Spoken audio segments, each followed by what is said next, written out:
Cougar Tailgate, where BYU fandom lives. Here's your host, Lauren McLean. What is up, Cougar fans? We hope you had a very Merry Christmas and a Happy New Year. We got to celebrate one more football win of 2020 while on vacation last week before turning our focus fully to the BYU basketball season ahead. I'm Lauren McLean, and it's a holiday weekend, that weird time between Christmas and going back to work. So today I'm joined by our producer, Cole Wissinger. And Cole, before we obviously turn our full focus to basketball, we got to talk about this 2020 football season because it was incredible. There was a bowl game at the end of it, right? That we still haven't gotten to. We took the week off.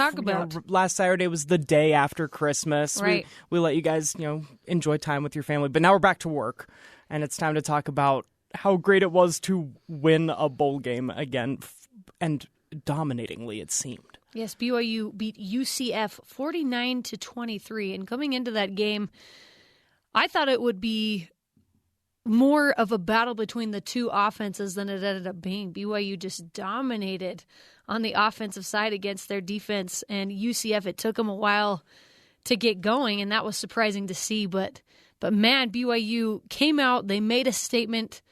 They're like, we are a legit good team, and playing UCF, they obviously weren't first in their conference, but all their losses they had barely lost, and by it's very a small good margins. Conference, right? It's that American, American, great the conference 6th this Power season. 5. And UCF and their history in the last few years, they've been a phenomenal team. So I think that was a great statement for BYU football to come out and make for their final game of the season. Zach Wilson did exactly what we assumed he would and what we assume is his last game as a BYU Cougar. But you're right, it's on that other side. The fact that my all-time favorite sports cliche that goes around is that it was a blowout and it wasn't even that close. And this is one of those games. Like 49-23 seems like it was a one-sided victory. And it was even worse than that for so much of the game because their offense, which is the thing that if they had a chance, they just needed to keep up with us, right? We were going to score, and we assumed that they would probably score too, and whoever just had the ball last, that's probably your ball game. And they couldn't get into a rhythm early on, and that's what helped BYU establish such a large lead going forward. That's right, and BYU's defense really showed up, especially there in that first half, which helped them out. So, Cole, I want to know, what stood out to you the most from that 2020 football season? Zach Wilson, number one.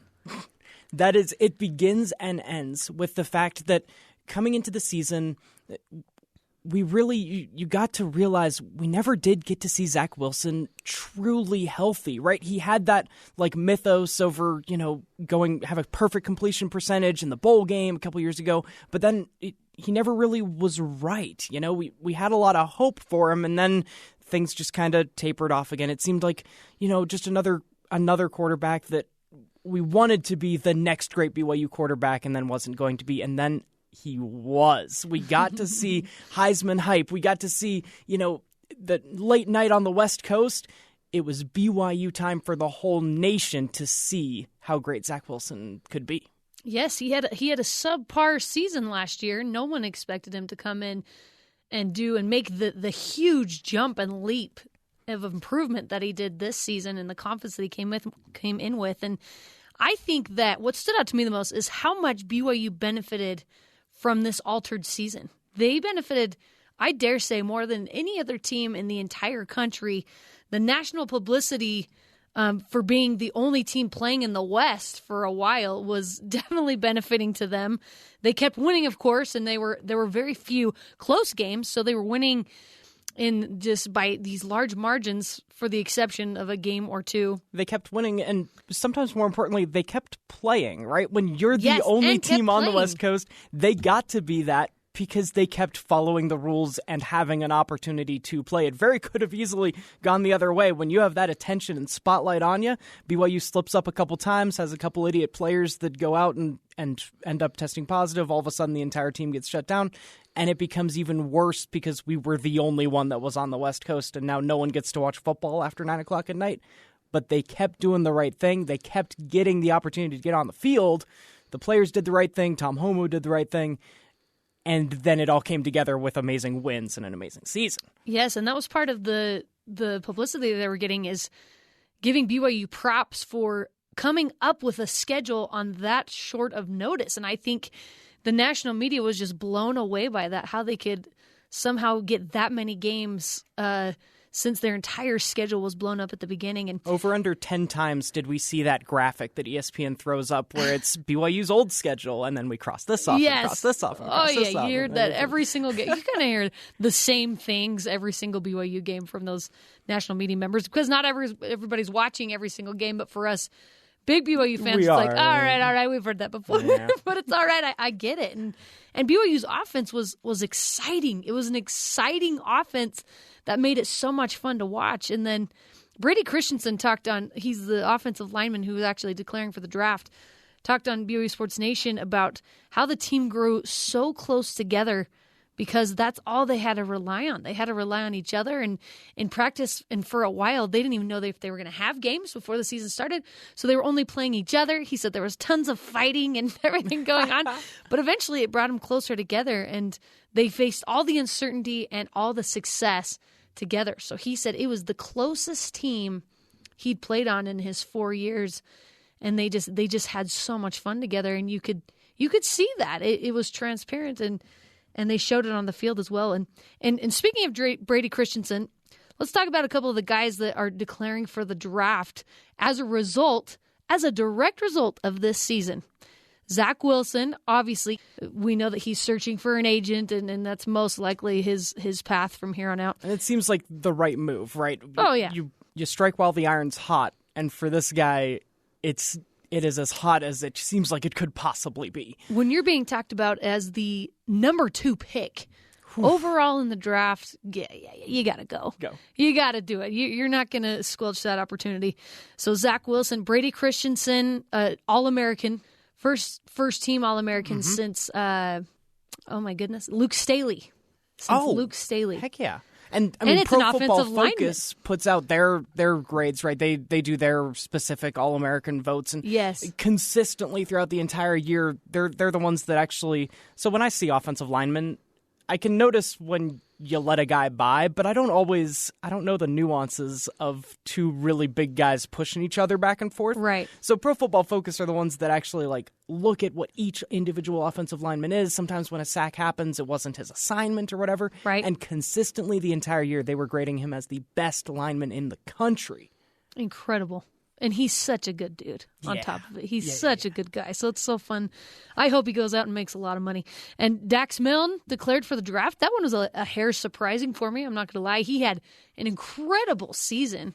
Started off as a walk-on. That's your underdog story. Oh, that's if he gets drafted, which I'm not sure if he will. I think he'll get picked up as a free agent. Absolutely. If he gets drafted, what an incredible story. And he's an incredible story anyway. So I'm happy for him. Kairos Tonga has officially declared for the draft as well. No surprise there. He will get drafted. Mm-hmm. He's for sure going to get drafted. And then Matt Bushman hasn't officially said anything yet, but I think he's going as well. But imagine this BYU offense, and you add in Bushman's, what he does as a tight end, being able to stretch the field. He was their leading receiver for a couple of years. He would have shined even more. I think his draft stock would have shot through the roof with everyone else on this team if he had had a chance to play with them. I agree, which is a shame. The talent was already there. Scouts were already looking before the season.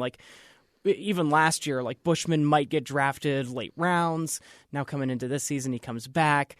We'll still, as the producer of the show, I'll be reaching out to a couple scouts to be able to talk on the show when we get closer to draft time, what to expect from these BYU players on draft day and then going on to the next level. I'm really excited for that. I can't wait for that time because I can't remember the last time BYU had this many prospects of actually possibly going to be drafted.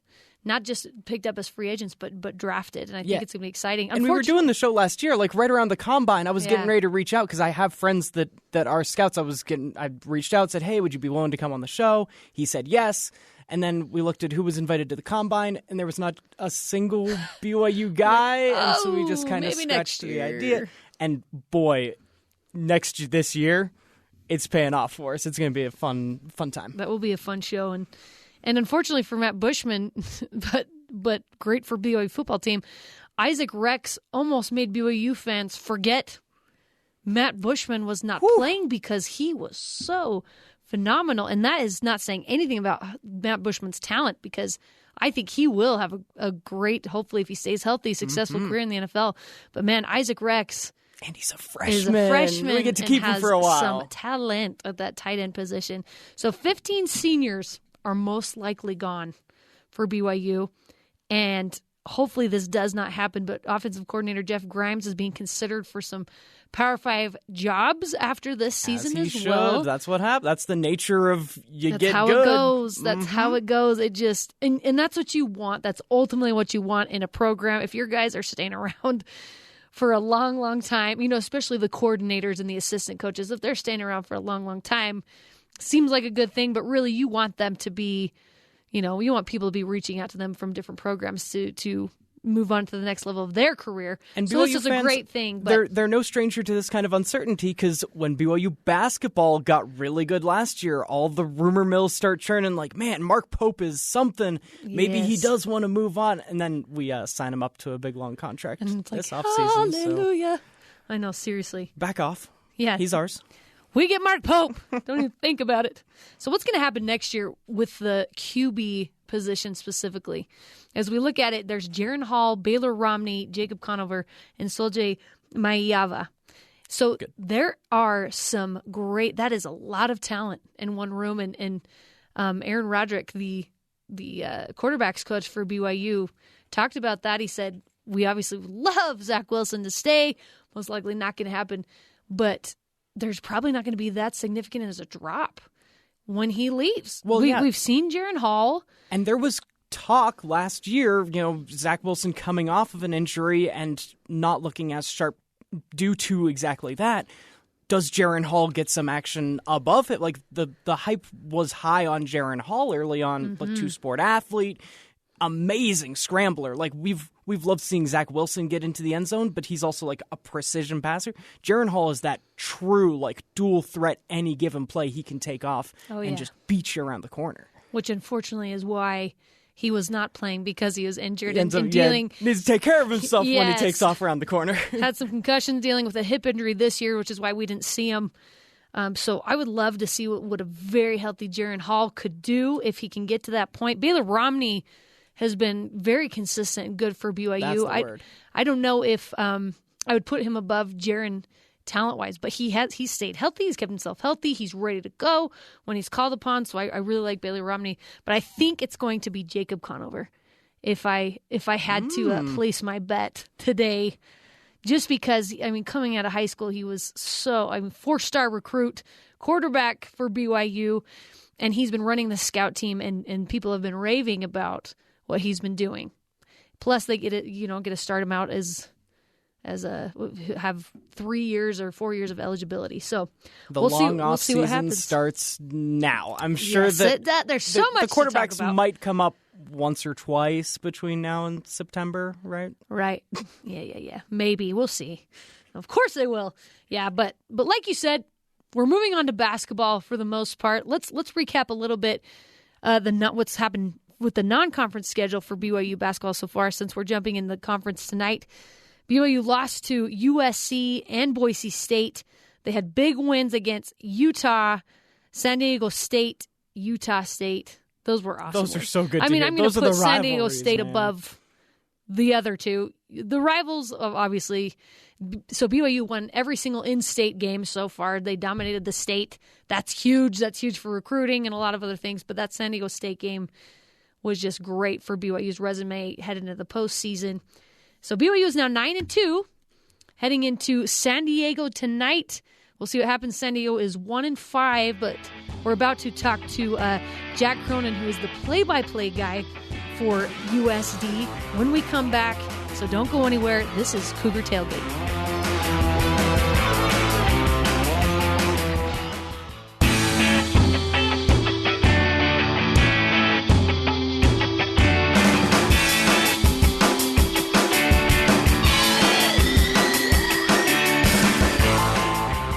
Lauren McLean. Each week we love getting to know the different opponents that BYU faces on a weekly basis. And before we heard about the USD BYU basketball game getting postponed due to COVID-related issues, something we've become very familiar with, we recorded an interview with Jack Cronin, the play-by-play guy for the Toreros. It was a great interview, and we're still going to listen to it, and here it is now. The calendar page turned and conference play begins for BYU basketball. The Cougs are back in Southern California with their WCC opener tonight against the San Diego Toreros. To get to know the University of San Diego a little better, we've got their play-by-play man, Jack Cronin. Welcome into the Cougar Tailgate, Jack. Thank you very much for having me. Thanks for the time. So San Diego's had a difficult schedule so far. Open conference play on New Year's Eve against San Francisco. Possibly not the start that they anticipated or wanted, but what have you seen from the Toreros so far from your point of view? Well, honestly, we haven't seen much because of all of the stops and starts this year with many of the programs in the WCC, Gonzaga, LMU, Pacific, and of course San Diego. The Toreros have only played 5 total games to this point. You mentioned the conference opener. That was it. So that was their 5th game of the year. On December 31st, New Year's Eve, they only played 4 non-conference games and then the 1 conference game in which they led against USF. They had a 10-point lead but couldn't finish the deal. So to be honest, we have not seen much from USD on the court. We expect a lot because they have a great bunch of newcomers who all have high major, great D1 college basketball experience, a lot of starts, a lot of games under their belts, etc. But they haven't played much together. They didn't get much in the offseason because of the pandemic. They had to pause for their own reasons right before the season, then other teams' reasons during the middle of the season. So like I said, they've only played 5 games. They're just trying to get rotations and experience and trying to gel together as they come into the BYU contest tonight, which is only their 2nd conference game and only the 6th game overall. Yeah, everyone's just kind of trying to figure things out. In fact, BYU was headed to Pepperdine the other day, and mid-flight, they had to turn around and come back because Pepperdine had a positive COVID test. How have you seen COVID specifically affect this year's team? Well, like I said, it's been very tough. You normally, I mean, there was all kinds of hype for this team this year for San Diego because after only 9 wins last year, but coming off back-to-back 20-win seasons the previous 2 years and a trip to the NIT in 2019, they kind of reloaded a bit this year. And like I said, players transferring from Boston College and Texas A&M and TCU, right? Like these are big programs. And they have all these players coming in, whether they be grad transfers or guys who have starting experience at places like New Mexico or whatever it is. Those guys are all coming together. You're like, okay, this is actually something that, you can build to. But as the pandemic wore on, they just didn't get, living in California, the rules weren't updated until late by the governor's office. They weren't able to practice too much together. Then they had their own COVID reasons for starting the season so late. And then when they tried to find games with other teams were on pause. So it was very, very tough for them to get kind of anything momentum-wise, unity-wise kind of going here just based on the schedule and the way the pandemic's playing out. And along those same lines, the environment in the Jenny Craig Pavilion is always full of energy. Have any fans been able to see the team this year? No, and that will be the case for the rest of the season. In California, there will be no, doesn't matter who you are, you're not having any fans, whether it be professional teams or college teams. High school sports in California aren't even playing yet. Right. They will not start until the middle of January for high school sports, and even then without fans. But as far as California's rules go, this college basketball season will not have any fans in the stands for California teams moving forward. Man, such a unique feel, but something we're all getting used to, unfortunately. But what's something, you mentioned some of the new players coming in and transfers, but what's something about this team that fans should keep their eyes open for during the game tonight? Well, like I say, I mean, this, unlike last year for USD, last year there was a bunch of freshmen, a bunch of guys who were playing or starting for the first time. They only won 9 games. There wasn't really that experience of being able to make a big run in a game or hold on to a lead or something like that. That's much different this year. There are grad transfers. Yalan Masalski is a 4-year starter. He and Joey Calcaterra and Finn Sullivan, who are 3 of the starters this year for USD, all played, in the case of Masalski, started on the NIT team 2 years ago. So this is just a different team that can close or play just a little bit more calm. You won't see the turnovers that you saw last year, those kinds of things, because it's just a different team made up of much more experience. All right. Well, WCC often has a lot of parity. A lot of the teams are pretty equal, so I'm excited to hear that it could be a great game tonight. And San Diego is unique, along with BYU and the WCC, for playing football, and COVID has made its mark there too. But what's the latest for the Toreros on the gridiron? Well, get this. They're going to play half of their season, so 6 games instead of 12. They're going to play half their season starting in February. So the FCS schools, the football championship subdivision, what used to be called 1AA, they delayed everything. Most of the schools delayed everything to the spring. So they're going to play a 6-game regular season conference-only schedule starting in February. That's going to end in April. They still, if they win the conference, as they have for many, many years in a row now, they would go to the playoffs as the automatic bid. That's still going to happen, but it's going to happen in April and May as opposed to November and December like it usually does. Wow. So how does that affect you as being the play-by-play guy for basketball and football? How are you going to pull that off?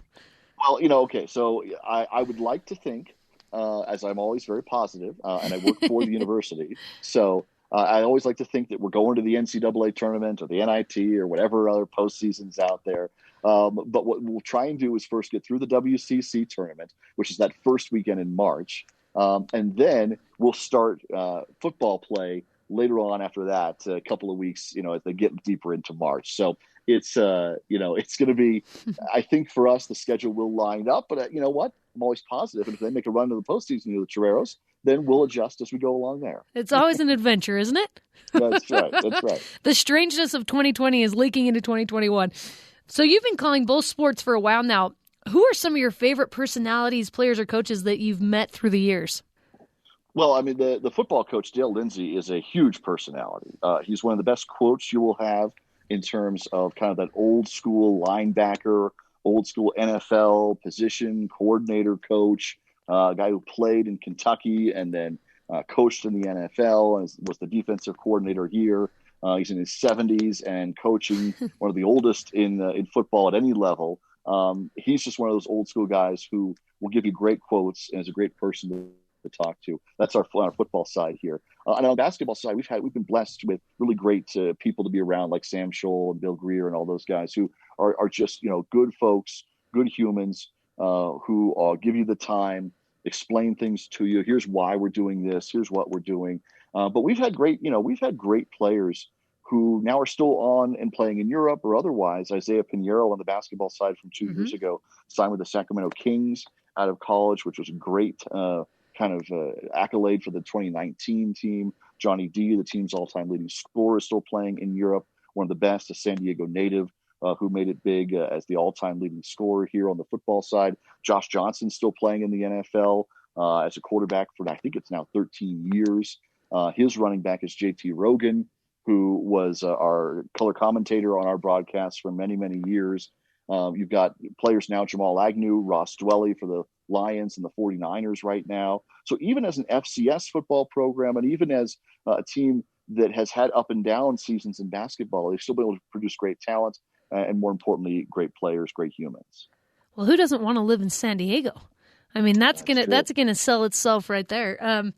You mentioned Isaiah Pinheiro. He's one that I was able to interview a couple of years ago, and he has a great personality. So I'm glad to hear that he's still doing well. So since you've been there at San Diego, who has developed into San Diego's biggest rival? It's a good question.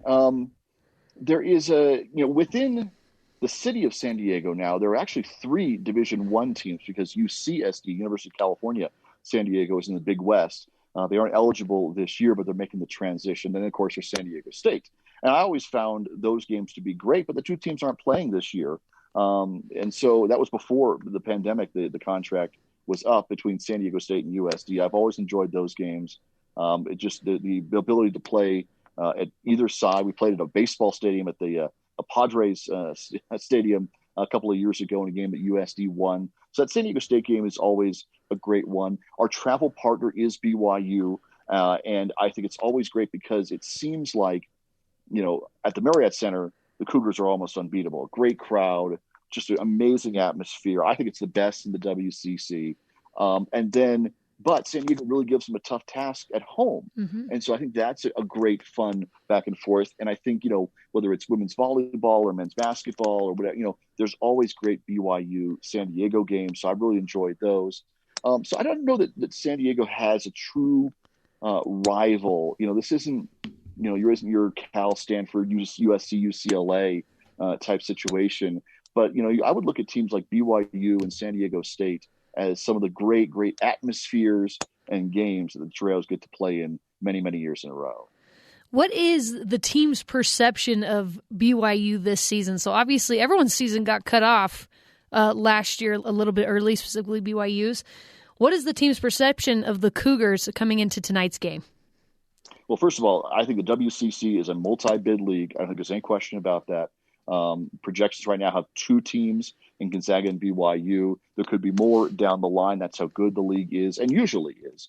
I think a lot of people thought, BYU, they lost so many players from a great team. A team was top 10 in the nation last year. Maybe they won't be as good. No, that's not true. I mean, BYU is going to be a great program. They've reloaded.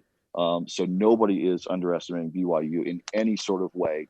And I hope that the Cougars don't get overlooked because of how good Gonzaga is. Right. And that didn't happen last year, which was great. I mean, BYU earned everything last year and really made a national statement. And I hope that continues this year because it's great for the league and it's great for everybody involved. But nobody is overlooking BYU in any sort of way. Right.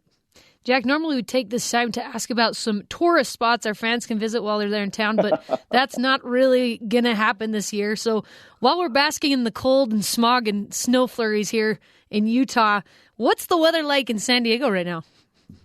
We're very lucky. We're going to get a little bit of rain, which California desperately needs at the end of next week. But it's been a little cold by San Diego standards, which means upper 60s instead of low 70s.